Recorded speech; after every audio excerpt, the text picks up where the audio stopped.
Higit 3 linggo na mula nang magsimula ang bakbakan sa pagitan ng Maute Group at gobyerno sa Marawi, hindi pa raw mailatag ang rehabilitation plan para sa mga apektadong residente.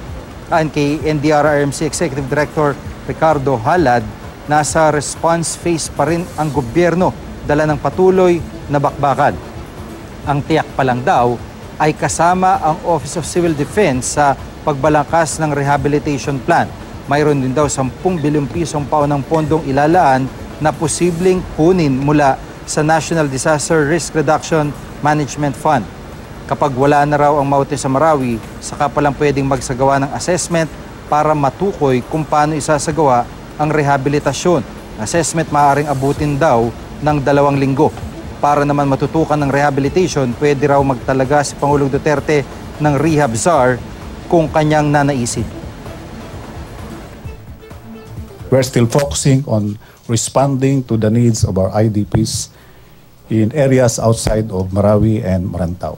The number of IDPs will really swell at setting up 10 cities.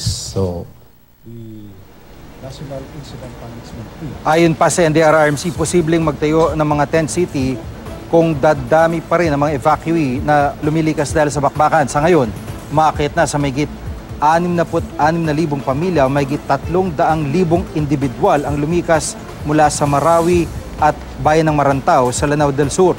5% lamang sa bilang nito ang nasa 79 na evacuation center sa Lanao del Sur, Lanao del Norte at Cagayan de Oro City.